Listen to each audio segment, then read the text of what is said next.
We are going to take up the issue of tipping. The issue of tipping is like a TYT favorite. Cenk and I have talked about it over and over again on the show. How much do you tip? What's appropriate? But there's an exploitative element of tipping that Salon talked about, and we'll get into the details of that. But before we do, let's take a look at this hip restaurant that doesn't allow tipping. It may sound fishy, but tipping is now off the menu at New York's Sushi Yasuda. As the bill says, gratuities not accepted. Customers would say, oh my God, no more tipping.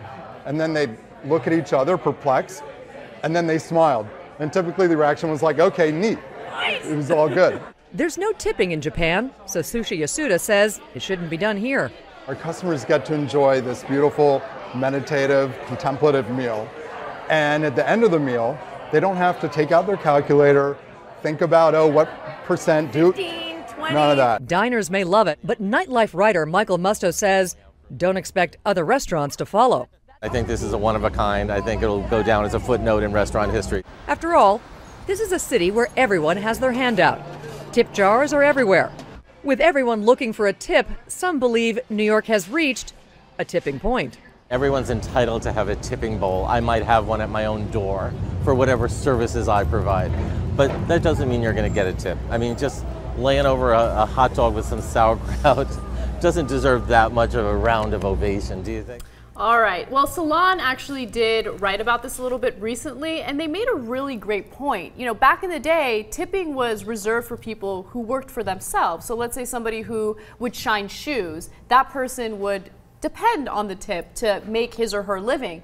Usually it was a him. But now all of a sudden you're seeing all of these different people working for different industries asking for tips, and usually it's because it makes up for the terrible amount of money they make in their wages. So like $2.50 or $3 per hour, so they have to depend on the customer paying the rest of their wage, and that's problematic because of course it's not guaranteed. There are some people that don't tip, so you don't know whether or not you're going to make enough money to make ends meet.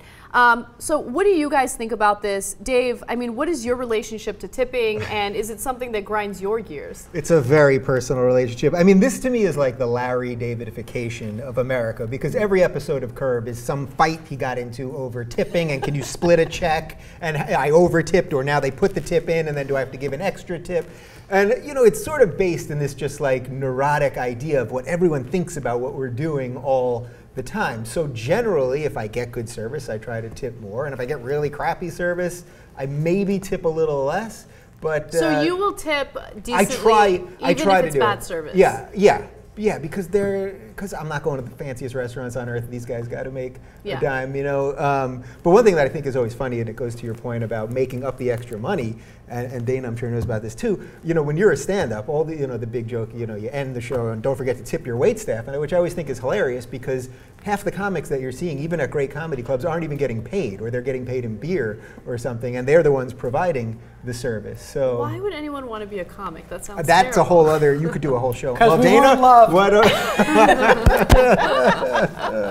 That actually would be a really good episode. Here's something you've never heard.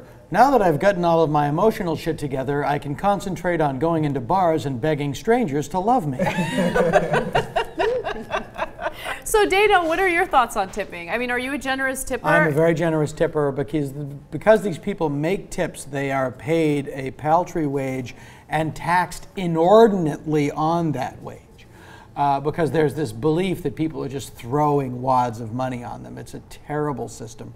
I would love a universal 20% tip added into every restaurant. You know, when I see tip included, great. And I usually throw on a little bit extra because these people work hard. It's a miserable job. It's having, if you've ever been a waiter or a waitress, it's a horrible job. I was a barista. You take a lot of abuse. I can't even imagine being a waitress or a waiter. I have so much love for those people because they do bust their ass and they barely make any money. I hate that misconception that if you're a waiter or waitress, you're like rolling in the dough because you're making a wage and then you're making tips on top of that. They're not making that much money, you know. But I would be willing to pay more money for product and service without having to figure out the tipping thing. I mean, just make it more an equitable system in general.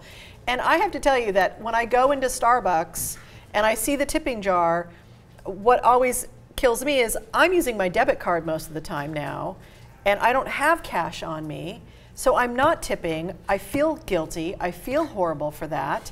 And yet at the same time, I'm thinking, what am I tipping for? This person just added something up on a machine for me and pushed 3 buttons. You could buy them a cup of coffee. Yeah, I mean, I do have a little bit of resentment around that, because service used to be about, you're paying for a service, and it used to be tipping was to promote service. You tipped ahead of time. Back in the day, when you came to a hotel, you tipped everyone the first day to ensure prompt service. That's what it's about, to ensure prompt service, TIP. Is that true? Yes, that is true. Why, look at you. I didn't even know that. My father taught me that. And my father was a great tipper, because like you, he knew that people, you know, he's a working class guy. He understood that. But that's what it was about. I thought it came from circumcision.